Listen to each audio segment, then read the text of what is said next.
Manipulation of love feelings using cognitive strategies. She has published on her work in numerous peer-reviewed journals, and we're going to learn more about her work on the neurocognition of romantic love tonight in On the Brain and Love. So with that said, won't you please join me in welcoming Dr. Sandra Langeslag.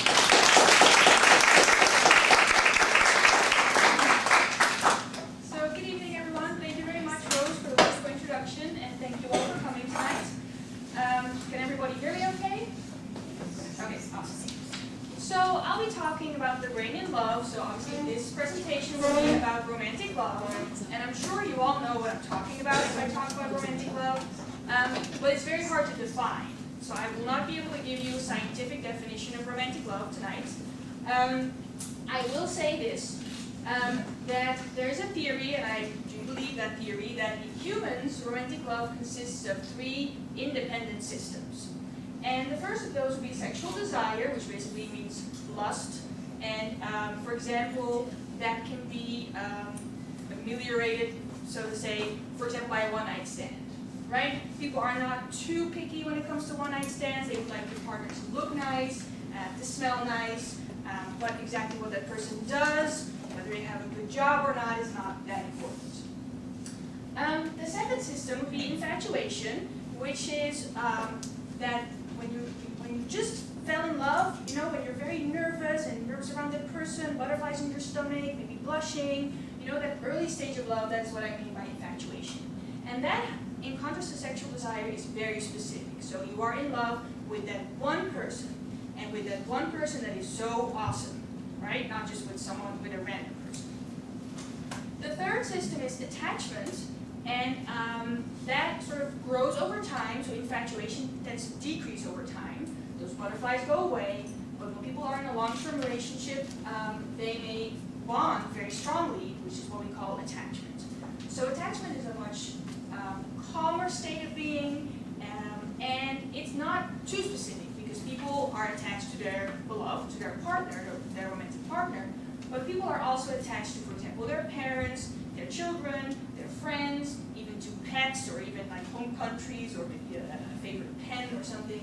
So attachment is much broader, and you can be attached to many more people, whereas infatuation is very specific for one person that is like the most funny and most beautiful person in the world. So my research mostly is about infatuation, and I'll sort of use the terms love and infatuation interchangeably in tonight's presentation. Sometimes I don't really make a distinction and I call it love. I will refer to infatuation if it's like really specific, if I really investigated that. Does that make sense? But love is sort of the summary term of all of that. By the way, if during my presentation anything is unclear, feel free to ask any questions, because if it doesn't make sense what I'm saying, then you might not understand what I'll be saying next. If you have sort of bigger discussion questions, then maybe you can better wait till the end and we have some more time to talk about those discussion questions. But any quick questions, any clarification questions, feel free to interrupt me. So does this make sense, those 3 systems? Okay, awesome.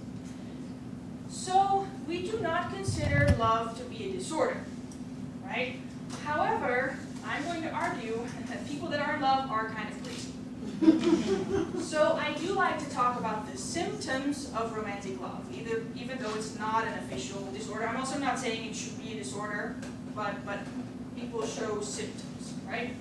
So there's 4 classes of symptoms that people who are in love display. The first one are emotional symptoms. So people that are in love feel differently, right? They're very happy, for example, euphoric. They may also be very sad. They may be jealous, for example. So people feel different when they are in love. There are also a lot of physical symptoms. So a lot of stuff happens in the bodies of people that are in love. And we already talked about butterflies in the stomach. People start blushing, their heart rate goes up, their breathing may go up. They say they have a lot of physical energy. I had this one man tell me that whenever he was in love, he played the best soccer matches of his life because he just kept on running and would not get tired. People have a hard time sleeping, you know, all of that sort of things. there are also behavioral symptoms of romantic love. So people who are in love, they behave differently. They tend to stare when they think of their beloved. They tend to go to places where they can encounter their beloved. They tend to dress differently, and specifically they'll wear things that they think their beloved will appreciate. They tend to keep an open spot in their calendar because maybe the beloved wants to go for a drink tomorrow. It would be a shame if I already committed to go out with a friend. So there's all these behavioral symptoms as well. And then the last category are cognitive symptoms. And it basically means that people who are in love, they also think differently. And that is actually what my presentation tonight is mostly about. It is about interaction between love and cognition. And with that I mean that love affects cognition, so being in love affects the way you think. But I'm also going to argue tonight that the way you think can affect how much in love you are. Okay? So that the direction of the effect goes both ways. And for example, I'll talk about effects of love on attention and memory. So those are two examples of cognition. Does that make sense so far? Okay, so before I'm going to tell you about my work, I want to argue that it is important to study love, because whenever I tell people about my work, they're like, wow, that's so interesting. Well, why are we spending all this money on this? Because what is it going to bring us, right? So here's why. So, virtually everyone falls in love at some point in their life, and many people fall in love multiple times. So we can say that the prevalence of love is almost 100%. Almost everyone encounters this love, this experience of love at least once.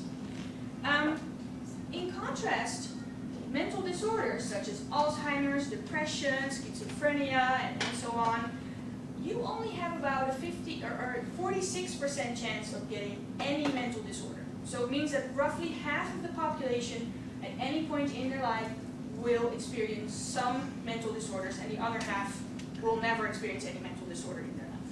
Okay? We spend a lot of money and time on research on those mental disorders, which only affect half the people. It's still a big number, but it's only half, right? Whereas love is, I'm talking about 100%, so it's virtually everyone. So, I argue that we should also spend a lot of time and effort investigating love, because it pertains to everyone. And now you might say, well, all those disorders that you mentioned, like depression, Alzheimer's, schizophrenia, and so on, those are bad, right? They make people feel very bad. So obviously we need to spend money on those to try to cure them, whereas love is all good, right? So you're partly correct. So there are many positive effects of love on people individually, but also on society. So infatuation is sort of prototypically associated with euphoria. These people can be, is it on cloud nine? Is that the saying? Yeah. I think in Dutch we say the seventh heaven. You're in the seventh heaven. So infatuation is associated with euphoria and also with a lot of positive emotions, which is great, right? Then romantic relationships, such as long-term relationships and marriages, are associated with happiness and life satisfaction. So awesome. Why do we need to study this, right? It's all good. However, and this is often overlooked, love is also associated with a lot of negative effects. Infatuation is also accompanied by a lot of negative emotions. People that are infatuated are very nervous, it's very stressful. They may be jealous. They may have fear of separation anxiety. Or they may have fear of separation or separation anxiety. They want to be with their beloved all the time. So it's not all positive. Okay? And this is something, the next point I'm going to talk about a little bit more today. People that are in love are not very productive. This costs society a lot of money. Right? If your company and your employees are in love, they may not be very productive. Also, romantic breakups are a great cause for grief, and that can even turn into a real depression disorder. In adolescence, romantic breakups are the main reason for depression. There are also a lot of mental disorders that have something to do with love. So, for example, erotomanic delusional disorder, someone thinks that someone else is in love with them, even though though that person is not, but they blame that person for constantly sending them messages and following them around.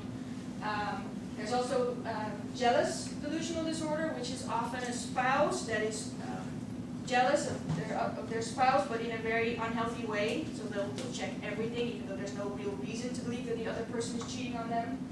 Of course, there's stalking. People have even been killed over love, right? And then finally, it has been estimated that divorces involving children cost the society in the US about $112 billion every year. So this is only in the US, we're not even talking about the rest of the world. This is only divorces, so we're not even talking about romantic breakups that were not marriages.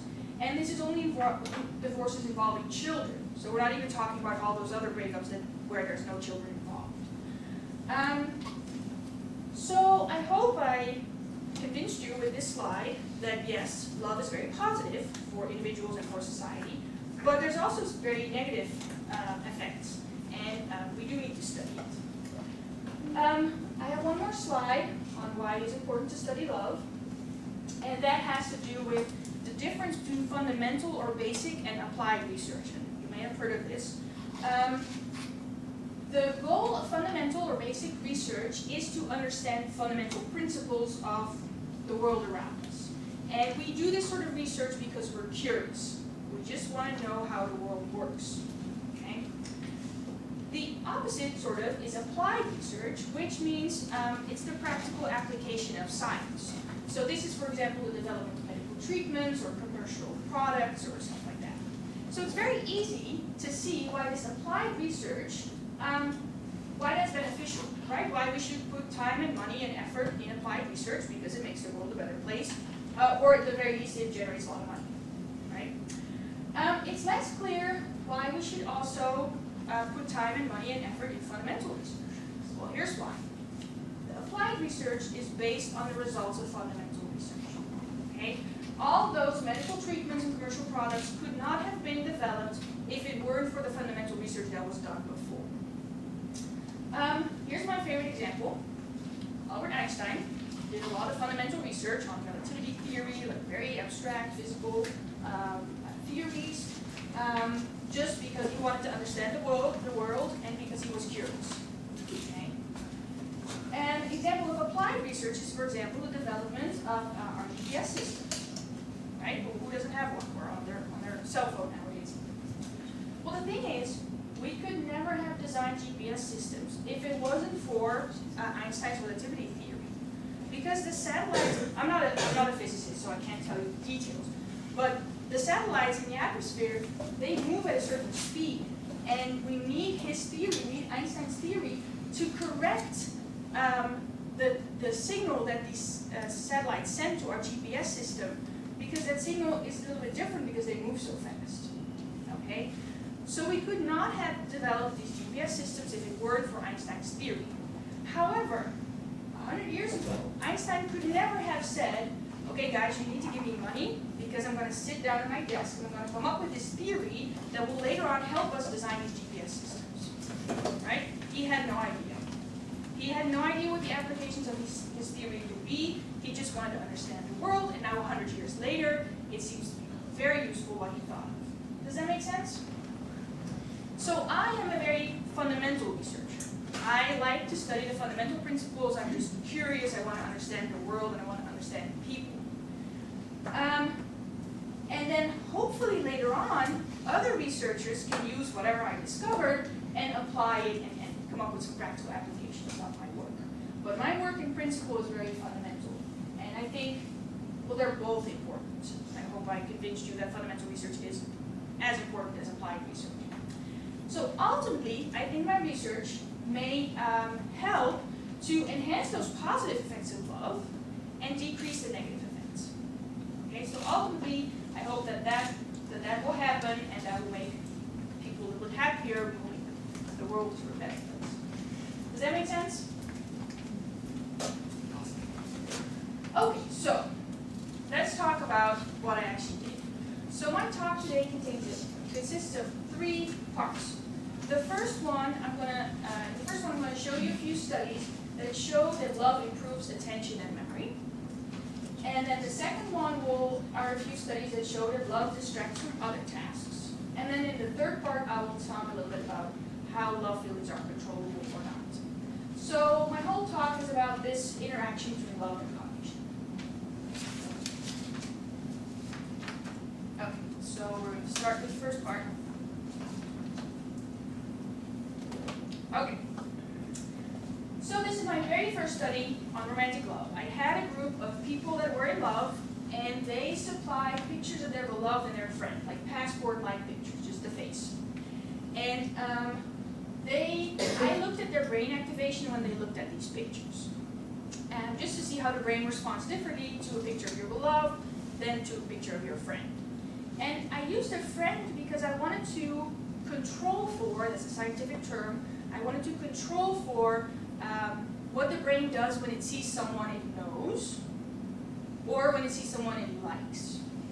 Okay?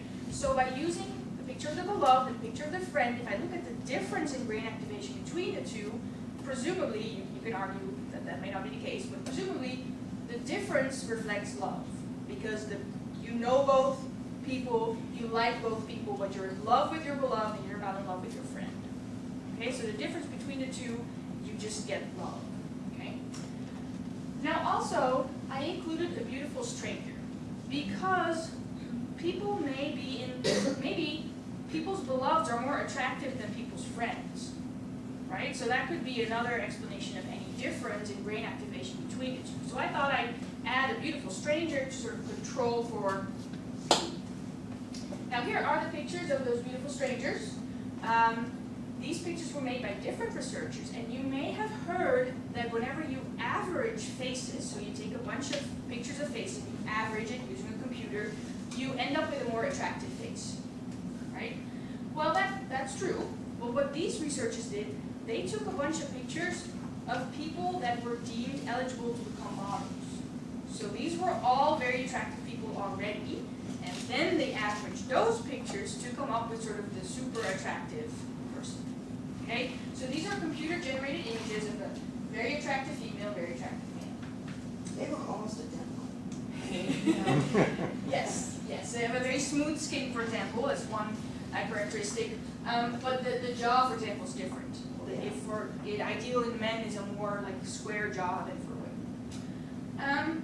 So I wanted to check if participants actually think that this is an attractive woman and this is an attractive man. So I had some other participants rate all the pictures. They looked at all the pictures of the beloved, all the pictures of the friends, and also these attractive strangers. And they, of course, didn't know who these people were, right? They didn't know them. They didn't know what my research was about. They just rated how beautiful these pictures were. So here are the results.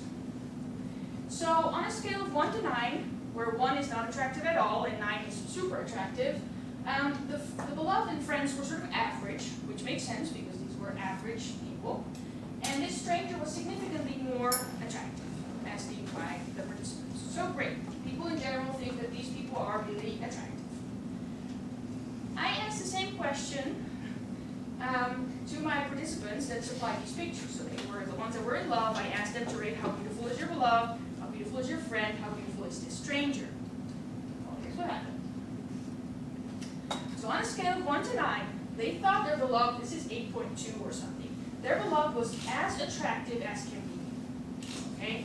And the friend, and this objectively very, very attractive person, was just average. Right? So I tried to control for beauty, but it's not really possible because it is a symptom of romantic love that you think that your beloved is like the most attractive person on earth. Okay? And here's also your scientific evidence for the saying love is blind. Okay? Okay, so this is just a sidetrack. I tried to try to include this beautiful stranger, but it doesn't work when you are working with people that are in love because they won't be impressed at all. But anyway, I continued with the study, and I had people look at these 3 types of pictures, and I measured their brain waves. And this is what it looks like. This is one of the participants in the study. This is called an EEG system. I have it at the University of Missouri St. Louis too, so I can test people. I can look at their brain waves. And then this is what those brain waves look like. So on the y-axis, you can see milliseconds. So here you see 1 second, so 1,000 milliseconds. Sorry, the x-axis. And on the y-axis is brain activation. And it's a little bit confusing because for some reason, many years ago, people decided to plot positive downwards. So positive is down, negative is up. Sorry. I don't know why. And here you see three sort of average brain waves for the three pictures. So the dotted line is the stranger, the beautiful stranger. The dashed line is the friend, and then the solid line is the beloved. So you can already see that the brain responds differently to those pictures of the beloved than to the other two types of pictures. And especially here, between 400 and 700 milliseconds, this is a brainwave that we call the late positive potential. So again, positive downwards, so it's actually a positive brainwave. You see that it is bigger for the beloved than for the other two pictures. And we know from other research, we know what this brainwave means. This brainwave indexes attention. So this shows that people pay more attention to their beloved than to their friend, or this beautiful or not so beautiful stranger. Here you can also see these brainwaves in a different, they're plotted in a different way. This is as if you're standing behind a participant and looking down. So here you see the nose of the participant. And you can see that there's much more brain activation when people were looking at their beloved than when they were looking at the other two pictures. Okay? And again, because of the location on the scalp of this effect and at what point in time it happens, we know what brainwave it is and we know what it means. So this study showed that people have increased attention for their beloved as compared to other people they know and like and that are beautiful and whatnot. So this was a first indication that romantic love is associated with increased attention. There's a problem with this study though, because I recruited participants saying, are you in love? Do you want to participate in my study? And can you please give me a picture of your beloved and your friend that we can use in the study? So it could be that the participant would sit in a chair with this EEG cap on their head, and every time the beloved came on the screen, the participant may have thought, oh, that's the important picture here. Right? Because they're sort of trying to figure out what you're trying to investigate. Oh, yeah, there's the picture of my beloved. This is probably the picture that it is about. So maybe that's the reason why they were paying extra attention to this beloved picture, right? Because they thought that that was the important picture in the study. So I cannot really tell that this brainwave is really sort of love-related attention, or if it is task-related attention. By task-related attention, I mean people paying attention to something because they think that's their task. Does that make sense? So, I mean, this study is a first indication of increased attention with the beloved, but it's not entirely clear yet. So I did another study to sort of figure that out. Again, I had a bunch of people that were in love, and I had them do a task in which they saw a picture of a stranger. This was not a particularly beautiful person, it was just a random stranger. And this picture would occur on the screen like all the time, like 1,000 times in 10 minutes. And very boring, very neutral person. Then, so that picture occurred in 80% of the trials, as we say. Then the picture of the beloved, they also showed that, but only in 10% of the trials. So that was a rare picture. It only happened every now and then. And in the other 10% of the trials, I showed the friend. So they would see a lot of strangers, then the friend. A lot of strangers, oh, beloved. A lot of strangers. Does it make sense? And then sometimes I told them to respond whenever they saw their beloved. They just had to press the button when they saw their beloved, and then they were told to ignore their friend. So in that case, the beloved is the target, and the friend is the distractor. And sometimes I would tell them the reverse. So I would tell them press the button whenever you see the friend. So in that case, the friend is the target, and the beloved is the distractor.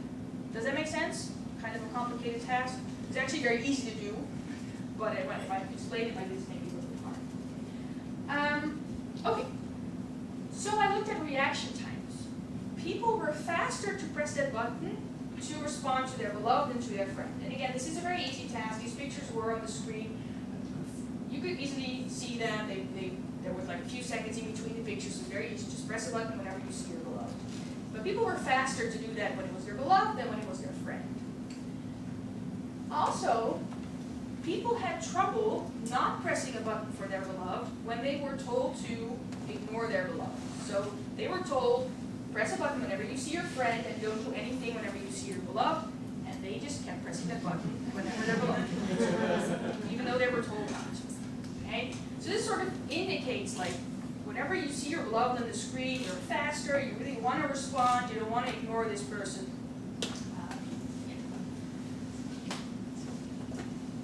Okay, so let's look at the brain waves. So again, here on the x-axis there's time. This is 800 milliseconds, and this is brain activation with positive plotted downwards. This dotted line here is the response, the brain's response to the picture of the unknown person that happened, like I said, about 1,000 times in 10 minutes. So the brain gets very bored by this picture, hardly responds to it. Okay? Now the other pictures, the beloved and the friend, were both pretty rare. They only happen in 10% of the time. So that in itself elicits this brainwave, because the brain's like, oh, this is something new, I gotta pay attention to this picture. Okay? So again, we have this late positive potential, which is this brainwave here. And it was larger for pictures that participants were asked to press a button to. So there were targets rather than distractors, which makes sense because I asked them to pay attention to that particular picture that was a target. Okay? This is nothing new, this corresponds to previous research. However, it was also larger for the picture of the beloved and for the friend. And it didn't matter if participants were instructed to ignore their beloved or their friend. Right? So even if they were told to pay attention to their friend, they still paid attention to their beloved, right? And they were faster and could withhold that button. So here's another display again of those brain waves. So again, this is the nose of the participant, and you can see that the brain's response is very big, very strong for the targets because people actually have to do something, but also larger for beloved and for friends. So this study is stronger evidence that, yes, when you are in love, you have extra attention for your beloved.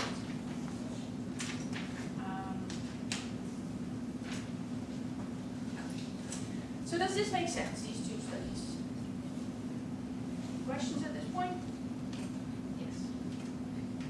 The friend distractor. Would it matter if the friend was the opposite sex? So in this case, yes, you raise a very good point. In this case, to make sure that both the beloved and the friend were of the same sex, I only included people that were in love with someone of the opposite sex, and I had them submit a picture of an opposite sex friend, and the stranger was also of the opposite sex. So all three pictures that they saw were of the same sex. But that's a very good point, because if you ask people to submit a picture of their beloved, it is most often opposite sex, but a friend is often same sex. So then you don't want to have those pictures. Good point. I was wondering if, like the study, each of the studies, was it done on one occasion, or were there, okay. Yeah, so people just come to the lab, it takes about an hour, 1.5 hours, and then they go home. Yeah, just one occasion. Yeah. Okay, so let's move on to the next study. So I've shown that people pay more attention to pictures of their beloved than to pictures of a friend. But what about information that has to do with your beloved, but it is not actually your beloved? Okay, so let me tell you what I mean by that. Imagine you are in love with, this is probably a woman, imagine you are in love with a woman who's a fan of Brad Pitt. Okay? You don't care about Brad Pitt. You don't hate him, you don't like him, you just feel neutral about him. But now you walk on the street, you pass this movie theater, and there's this movie poster that features Brad Pitt. Okay? Now because that is information that has to do with your beloved, you may actually pay a lot of attention to that poster. Whereas if it weren't for your beloved, you would just walk by because you don't care about Brad Pitt. Does that make sense? So I wanted to see this information that has to do something with your beloved. Imagine your beloved drives a red Mercedes. Now you will notice red Mercedes is everywhere, whereas normally you wouldn't. So I again recruited people that were in love, and we actually got their permission to phone their beloved and to phone their friend. Okay? And we asked their beloved, can you please give us 30 words or short phrases that have something to do with you? So in this case, the beloved would say, well, I'm a fan of Brad Pitt. My favorite color is purple, and my favorite food is pasta. Okay, and so on. So 30 words, whatever they wanted to share with us. We also called their friend, And their friend, for example, said, well, I eat grapefruit every day. My major is chemistry, and I do ballet. Okay? And then we, as experimenters, we came up with control words. So and they were chosen so that they were very similar to the beloved related words. So if the beloved had said, I'm a fan of Brad Pitt, we added the words Tom Cruise. It has sort of the same number of letters, it's also 2 words, it's sort of a similar actor, but it's not Brad Pitt. Okay? If beloved said, I like purple, we added yellow. And if the beloved said, my favorite food is pasta, we added pizza. Okay? So we wanted to make sure that these words were as similar as possible to the beloved related words, except for the meaning, basically. Yes? Were you showing like pictures of the color yellow and purple, or were you like showing the word yellow and purple? In this case, I was just thinking the yellow and purple are on opposite ends of the color spectrum. Oh, okay. Yeah, I hadn't thought of that. No, we just showed the words. Oh, okay. So not the actual pictures or just words. Oh. Yep. Yeah, so we had these 3 categories of words that had to do with the beloved, words that had to do with the friend, and the control words. And the participant didn't know this because we asked their beloved and friend, like, can you please not exactly tell what we asked you? Just wait 2 days, and then they participated, and afterwards you can talk to them, but not now. And we looked at people's brainwaves while reading these words. They didn't really have to do anything, just we're going to show you a bunch of words, just read them. And again, so these are the 3 brainwaves. The black is the beloved-related words, red is the friend-related words, and then blue is the control words. And again, we have this late positive potential here, and you will probably not be surprised by now to see that this brainwave is largest for information that has to do with their beloved. It was also a little bit enlarged for the friend-related information, which makes sense because they also know these words, right? They may also associate these words with a nice person, but they're just not in love with their friend. And here again, you see the brain waves from up top. So you see that the brain is most active when the participant was reading words that had to do with their beloved. So not only did I show that people show increased attention for their beloved, the person, but also for anything that has to do with them. Does that make sense? Now, in the same study, we actually did 2 of these studies with those words. We also asked people to do a memory test. So we had shown them the words, they just read the words while we measured their brain waves. And then afterwards, we took the cap off their head and we just gave them an empty sheet and we said, can you please write down whatever you remember, whichever words you still remember. And in 2 studies, so these are the results. In 2 studies, people remembered, so there were 30 words per category. So they remembered about 15 of the beloved-related words, only about 12 or 13 of the friend-related words, and only 7 or 8 of the control words. And again, these words were very different, very similar. So this was Brad Pitt, this was Tom Cruise, right? Very similar, but they remembered the beloved-related information way better. So these 2 studies also show that not only do you have extra attention for stuff that has to do with your beloved, you also have better memory. So yes, you walk on the street, you pass this movie poster that displays Brad Pitt, you may actually stop and have a look at it, but also you will probably, by the time you get home, you'll probably still remember what was on it, more than if it was would have been a movie poster of Tom Cruise in this example. Does that make sense? Okay, so that was the first part of my talk. So I hope I've convinced you that when you are in love, you have extra attention for your beloved and for information that has to do with your beloved. You also have better memory for stuff that has to do with your beloved. And so we covered this first part, and now we are going to talk about the second one, which is how love distracts from other tasks. Yes. You find that people in love had all of their senses were more attuned and more sensitive to, other than the ones you tested. So I would expect so, but I only used visual stimuli. We could have, for example, instead of presenting the words on the computer screen, we could have given them headphones and had them listen to the words. I didn't do that, but I would expect the same effect. I mean, aside from words, say visual acuity, responses to other stimuli were maybe more sensitive and more. So, aware. yes, I think the brain is very attuned to whatever has to do with their beloved, regardless of what the modality is of that information. But so I didn't test it, but that was I my didn't mean expectation. so much activated by the beloved, but just driving down the street and seeing a colored light. Oh, okay, And well then that maybe is, they were more aware at a greater distance, they could pick So up that you light. mean Maybe inform- that, in other words, all of their senses more. so you mean information that doesn't have to do with their beloved? That's Yes. right, just their whole body was more in tune with what was Right, going on right. around them. I'm actually gonna talk about that now. Okay. So if you don't get your answer, let me know, but I think I will answer your question.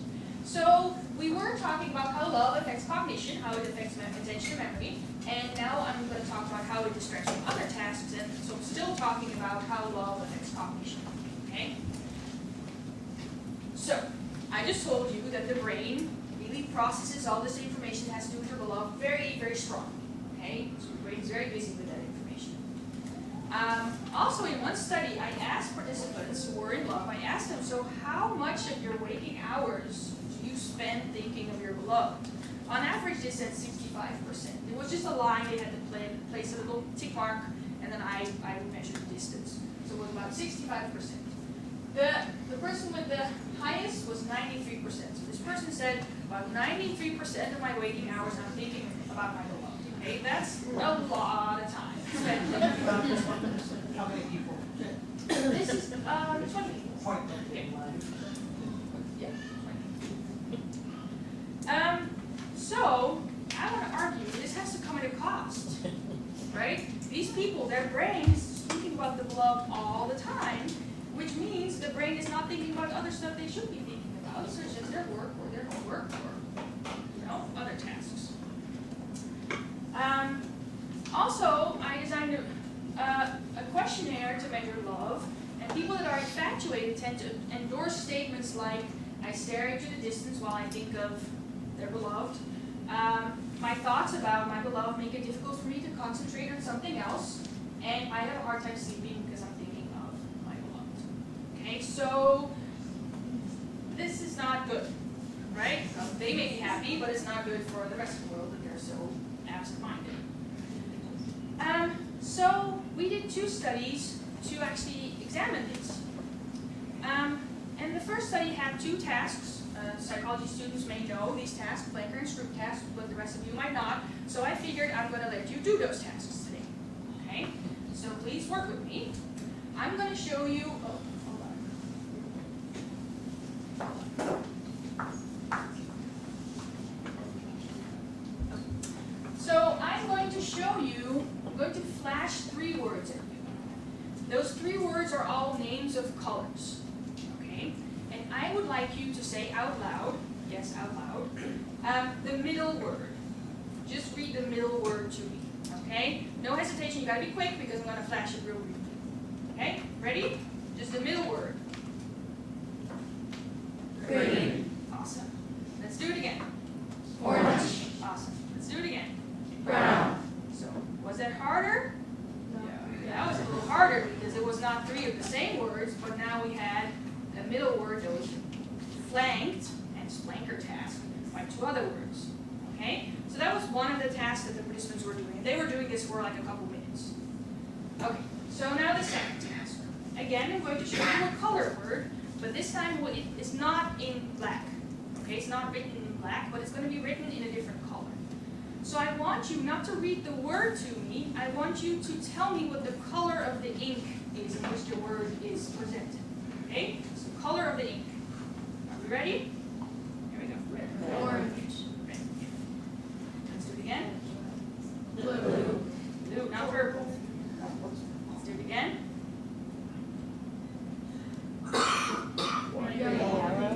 Green. Yes. Yes. So this is also harder if the ink is not the same as the word, right? Red was easy because the ink was red, the word was red. Yes. The 4th one is a polar bear and a snowstorm. Actually, we're done. So the first task,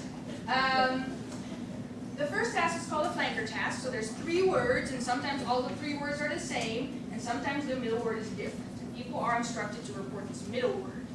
This true task is the one with the colored ink, where people have to report the ink, but not the word. And these tasks are actually pretty difficult. They require cognitive control, especially if the middle word is different from the ones inside, or if the ink color is different from the word. Okay? People typically get it right, but they're typically slower in these cases. So they're very effortful, and they depend on this prefrontal cortex, which is here behind the forehead.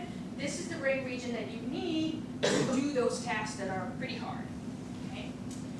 So we had a group of people that were in love do these tasks, again, for a couple minutes at a time.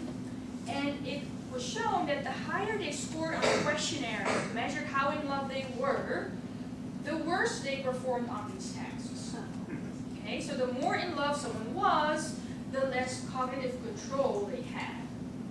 Okay, and again, these tasks didn't have anything to do with the beloved. They were not beloved-related words, not pictures of the beloved, just neutral color words.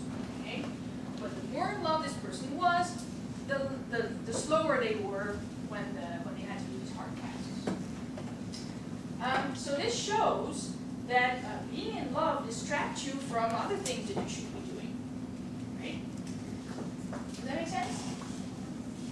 Doesn't make sense, but we understand. You understand? Okay, good. That's what I said. Okay, so we're currently running a follow-up study on this, and I only have data of 4 people here, so this is not done yet. We're still collecting data, but I just want to give you a little insight in what I found so far. In this task, we're using a short-term memory task, and basically what participants see is they see 2 abstract shapes on the screen, and they see that for 3 seconds, and we ask them to try to remember those shapes. They have to keep them in mind for 4 seconds, and then they'll see one shape on the screen, and they have to press a button to indicate whether this shape is the same as one of the 2 that they saw before, or whether it's a different shape. Okay? So in this case, it's the same, because it's the same as one of the 2. Now, together with those 2 shapes, we also present 2 pictures. Those are always the same pictures. So it's either 2 pictures of the beloved, or 2 pictures of the friend, or 2 pictures of some random stranger. Okay? And we tell participants, ignore those faces because they're not relevant to your task. We're not going to ask you about those faces. Just focus on the shapes and try to remember those shapes. Okay? So we specifically instruct them to ignore those faces. Okay? Now here are the results. So here you see performance. A performance of 0 would mean a chance performance. It basically means this participant is not trying at all and is just randomly pressing one or the other button. A performance of 1 would be perfect performance, which means the participant is not making any mistakes. Well, performance is around 50 or 60%, so it's definitely a hard task, but people do score better than chance, so they can do it, but they don't get it correct all the time. Now, again, this is only 4 people, so we can't do any statistics on this just yet. But you can already see that whenever the beloved was presented next to those shapes, people are worse, right, than in the other 2 categories. I'm not sure if this difference is going to be significant, if people are really going to be better when they saw their friend, or if these are going to end up being the same. But what these data suggest so far is that when you see your beloved next to the task that you are supposed to be doing, your brain is paying attention to those pictures of the beloved, and you don't see those shapes that well. And you cannot report on them as accurately as you would if you would not see the beloved. Does that make sense? So this shows that beloved-related information, either on the screen or maybe in your head, distraction from other tasks that you should be doing. So that was the second part of the talk. So I want to argue that besides all those things that actually will get better when you are in love, better attention and memory for your beloved, whenever you are in love, you may become less good at these other tasks that don't have anything to do with your beloved. For example, your homework or your work. Okay? And this is a problem for society. These people might not be bothered by it, right? They may be staring out of the window instead of working and be perfectly happy. But for society, we may be losing productivity here.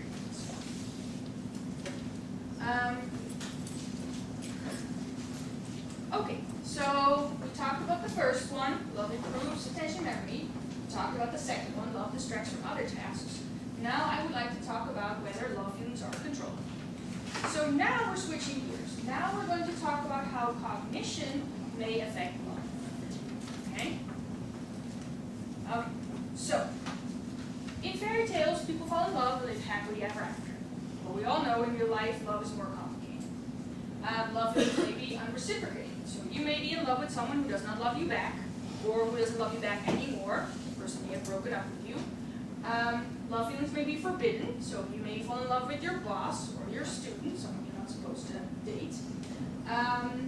Or people may be in love with someone that abuses them, which is also not forbidden love, but it's sort of the wrong person. You fall in love with someone who's not good for you. So these are all things that could happen. Also, we know that both feelings of infatuation and feelings of attachment decrease over time. So this threatens romantic relationships. And a lot of people break up or get divorced because they say the passion is gone, rather than love anymore. We don't hate each other, no one cheated on each other, but we're just not in love anymore. So let's split up. So how convenient would it be if we could control our love feelings? So in these cases, you might want to decrease your love feelings. You're in love with the wrong person, or you're in love with someone who doesn't love you back, or you've been dumped. And I think you would feel a lot better if you could decrease how much in love you are with this person. Okay? On the other hand, if you are in a romantic relationship that is happy otherwise, you might want to increase your love feelings to make sure they don't decline over time, which could lead to a breakup. Okay? However, when you ask people, they say, no, my love feelings are involuntary and uncontrollable. I cannot influence who I'm in love with or how much in love I am. You're either in love or you're not. And like, this person beats me, but I still love them. Right? That's what people say.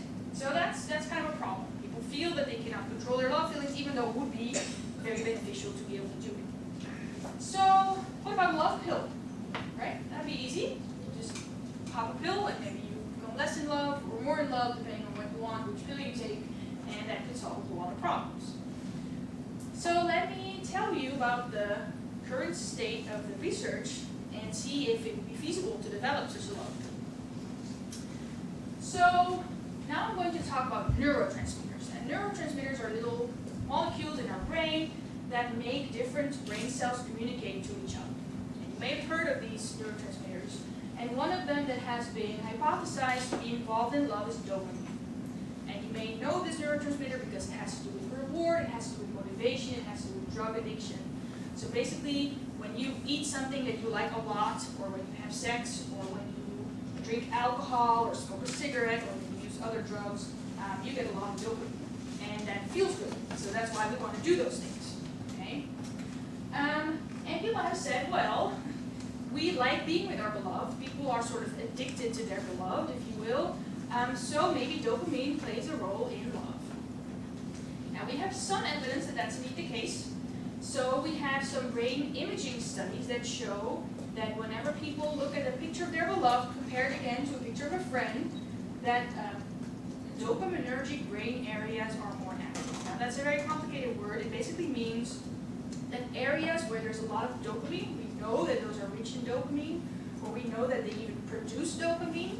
Those are the ones that are more active when people see their beloved compared to a friend.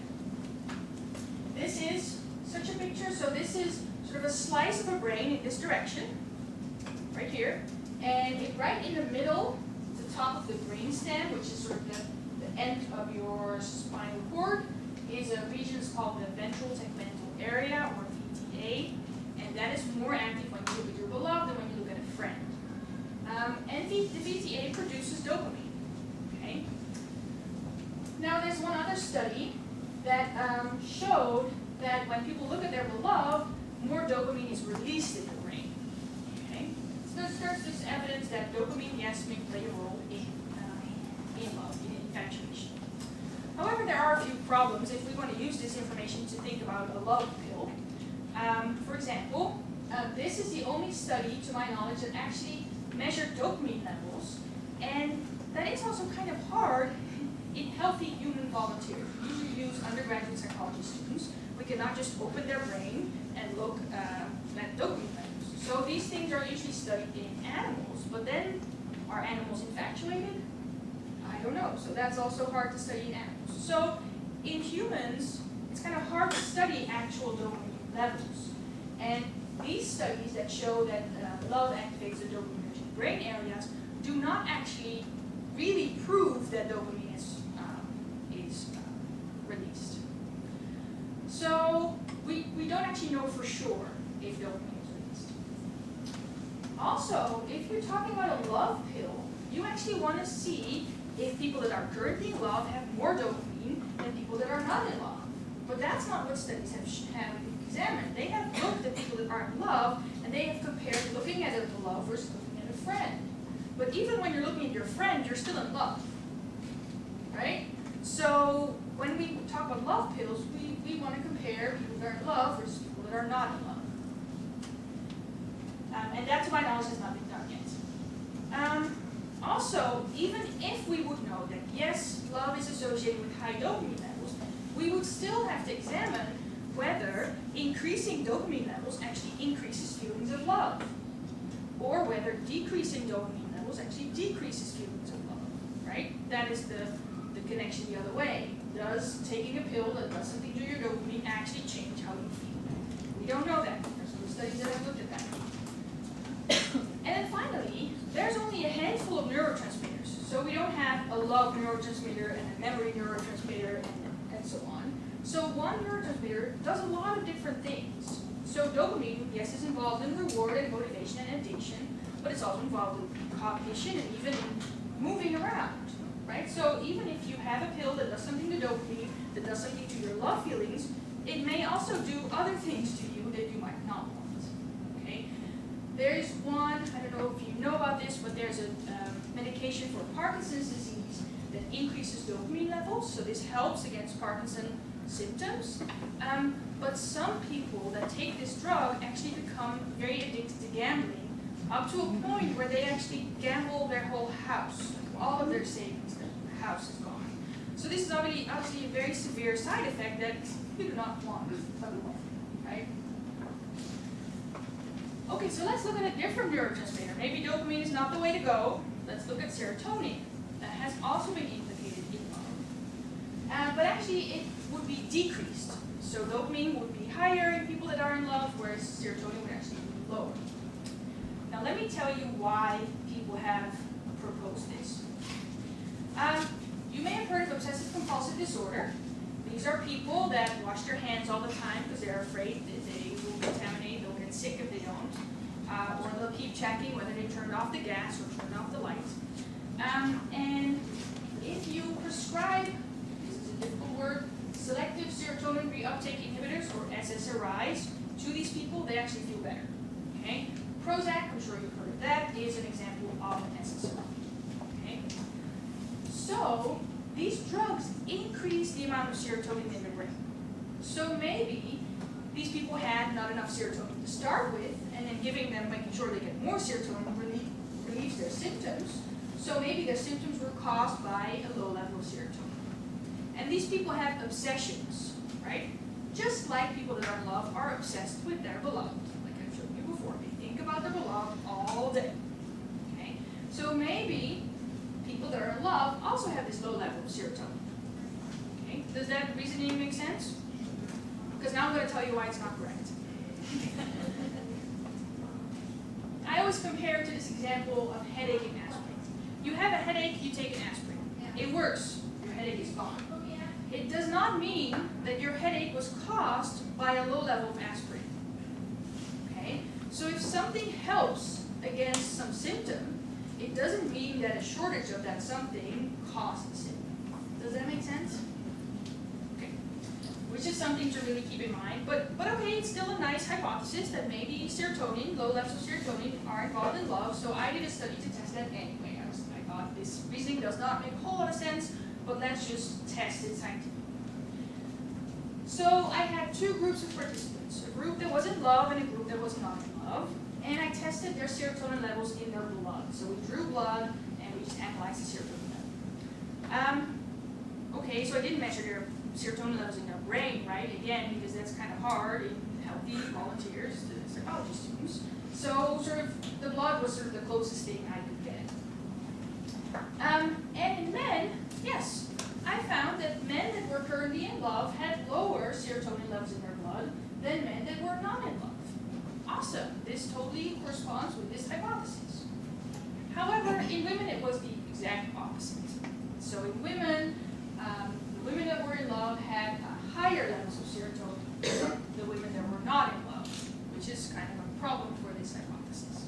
Couldn't it just be with the different opposite sexes, the blood levels instead of body themselves are so different? Right, yes. So there are gender differences in the level of serotonin in blood, but this shows that if we were to design a love pill that does something to serotonin, we want to make sure we make one pill for men and another pill for women that does the opposite, right? So this is important information. Yes? Just somehow, like, if this thing really existed, wouldn't that affect depression? Because can't depression be, like, low serotonin? Like, yeah, SSRIs help depression. Yes. But again, if it helps, depression Right, doesn't doesn't mean that they were necessarily. caused by. Yeah. Yeah. So this is just, I'm not saying that this is the case, it just, I mean, this is just one study needs to be replicated, but clearly the pattern is more complicated than just low levels of serotonin in blood. Also, even in women, but not in men, in women, the more obsessed with their beloved they were, the more serotonin they had in their blood. So it was the complete opposite of this idea. Yes. Have there ever been studies in the people that already take this pill for like the serotonin with like the effect on their love life or no? Yeah, so that would be a very nice idea. I think there may have been one study, but it's more anecdotal, where they just ask people like, how do you feel now? The problem also is that SSRIs, yes, they do help against depression, and when people feel better, they might also increase their love feelings just because now they feel better. But yes, that is one way in which you could examine this. Yes.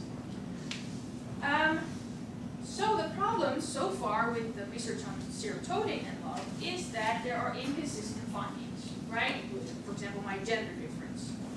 The other thing is, like I said, no studies to my knowledge have actually measured serotonin in the brain, just because it's so hard to measure that. There's one study that actually had people that were heartbroken. They had just been dumped. They didn't want the relationship to end. They were very sad. And they tested if an SSRI could help these people feel better, right? Which is a very nice study.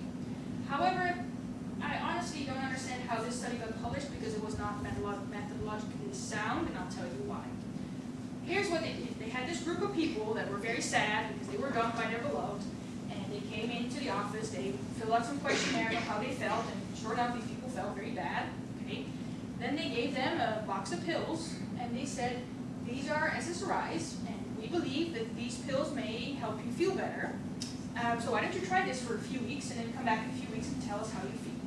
So participants went home, they came back, they did the other questionnaires, and yeah, these people felt better. Awesome, right? These SSRIs help against heartbreak. However, we know heartbreak gets better over time anyway, right? It's very bad in the beginning, but you wait a few weeks, months, years, and it goes away. So even if these people would not have taken those pills, they may have felt better anyway. Which is why in this sort of studies, you're supposed to either include a waitlist group that doesn't get any treatment and see if they feel better too, and if the treatment group maybe feels even better. Or even better, you include a placebo, so you give them a pill that doesn't do anything, and you don't tell them which pill they get, right? And even better is if the doctor that gives these pills also doesn't know what the pill does. Because that may also affect, it's been shown, if the doctor knows whether they get the placebo or the real pill, that might also affect the results. So what they should have done is they should have had, yes? Those instructions, though, are begging for the placebo effect, for the Hawthorne effect. Exactly, yes, yes. So participants knew what to But expect. you can still, they'll all improve if you can measure the difference. Yes, that's the idea. So even if the placebo group may feel better, you want to know whether the group that got the actual drug feels even better than the placebo. Yes. So this study, I mean, I like the idea, but we should do it in a better way to actually be able to draw a stronger conclusion. Is it going to be redone to your knowledge, or? I hope so. These studies are hard to do though because it has to do with medical. You can't just give people medications. That's ethically you have to go through a whole process. So, yeah. But yeah, I mean this is the way to go, right? If you want to look for a love pill. And again, as with dopamine, serotonin has a lot of different functions. It works on mood, as implicated in depression. So you can't just increase or decrease serotonin levels and expect that love feelings are going to be the only effect. Okay? Is it a side effect of Prozac to reduce libido? Or Yes, so now we're talking about sexual desire. Yes, that does definitely increase that. Yep. So where do we stand if we talk about love pill? So I think that we do not currently have enough knowledge to even start thinking about developing a love pill. We need to do more fundamental research to really understand what's going on in love in the brain. Also, how do you know if you take a pill? So imagine you're happily married, you develop this crush on someone, you don't want that crush because you're happily married, right? You don't want a divorce, but you want to get rid of that crush. So now you take a love pill. How does that pill know to decrease the love feelings for that crush, but not for your spouse? Right? Or imagine you would like to fall in love with someone because that person loves you back, seems like the perfect partner, but just you don't feel the spark, right? But it's the perfect partner. So now you take a love pill. How does your brain, or this pill, or however you want to call it, know to increase the love feelings for that person and not for this other person? Okay? So that is another sort of challenge for the development of such a love pill. Also, we already talked about these adverse side effects. There's no medication that does not have any side effects. And these sort of medications can be expected to have a lot of side effects, and those can be very severe and may prevent this pill from being used. And then finally, there's a lot of ethical issues because who decides who gets such a pill? Can you pop it in someone's drink? Right? You want this person to fall in love with you. Can you feed them a pill? Or can you prevent your spouse from taking such a pill? Okay? So there's a lot of ethical issues that haven't been solved yet, and I think all of these problems actually, at this point at least, prevent the development of such a love. I'm not saying it might not ever happen, but anytime soon, I don't see it happen. Okay? Any questions about that? Okay. So, are there any other ways to control love feelings? If we do not, if we're just going to forget about this love pill idea, can we do anything else in the meantime? I think we can. So we know there's a lot of research that shows that people can regulate their emotions by using strategies, behavioral and cognitive strategies. So not pills, it's just the way you behave or the way you think. So actually, even though people say they cannot control, they feel that they can't control their love feelings, I did ask them, what do you do to feel better after a breakup? Or what do you do to decrease your love feelings after a breakup? And what do you do to increase your love feelings in a long-term relationship? And people actually give me answers. Some said, I can't do that, but the majority of people just wrote some things down that they did. So for example, they used, actually only one participant wrote this down. This is a strategy that's called expression suppression. And this is used, you can use this to regulate your emotions, and it basically means keeping a poker face. Okay, so you are just trying to not let the outside world know what emotion you are experiencing. So this participant said, I was very heartbroken, but I just tried to pretend for the rest of the world that I was fine. Now, this is pretty effective in not showing your emotions, but it doesn't actually change the way you feel. Okay, it doesn't change the intensity of the feeling. And it has been shown that when you do this, it costs a lot of cognitive energy, and that it means you can't process all this other information. And also, people that use this strategy, people don't really like people like this. It's not, these people do not make good friends. So I think that expression suppression is not going to be a good strategy to regulate your love feelings because it's not actually going to affect the intensity of your feelings. So this may be a better strategy. It's called cognitive reappraisal. And it, we know it from in the emotion literature. And an example is, it basically means you reinterpret the situation to make it more or less emotional. So imagine you have this job interview tomorrow and you're kind of nervous. Now if you tell yourself that this is just an opportunity to get to know the company, to see if you actually want to work there, you'll feel much better as a person. Or if you tell yourself that this is a once in a lifetime opportunity, and if you don't get this job, you'll never get any other job, that will make you much more nervous. Okay, do you see the principle? So this is a very effective strategy. It's also a very healthy strategy. We like people that do this strategy. We want to be friends with them because they're very good at doing it for us, right? You call them and you say, I have a job interview tomorrow and I feel so nervous. They'll tell you, calm down, just think about it this way. And I think we can also use this for love feelings. Because, for example, if you think about all of those awesome characteristics of your beloved or the relationship, you will feel much more in love, right? So you can think about how your beloved is so handsome, how he goes along well with your mom, how he vacuums for you, how you never fight, how you have the same hobbies, you know, all these positive things. I think that can increase love feelings. To decrease love feelings, then you want to think about all the things that you don't like about this person. So he never brushes his teeth. He will probably cheat on me at some point, right? Or we may get married, but yeah, we'll probably get a divorce because half of all marriages end. So those sort of thoughts might decrease your love feelings. Another strategy is distraction, which basically means distract yourself, right? So if you feel very upset about something that happened at work today, you might just play a video game to sort of forget about what happened. And I think the same thing, people do this when they are heartbroken. They tend to watch a lot of movies, listen to music, go exercise, focus on their homework, that sort of things. And I think this is a very good strategy, but it only works to decrease love feelings. You cannot increase your love feelings by distracting yourself.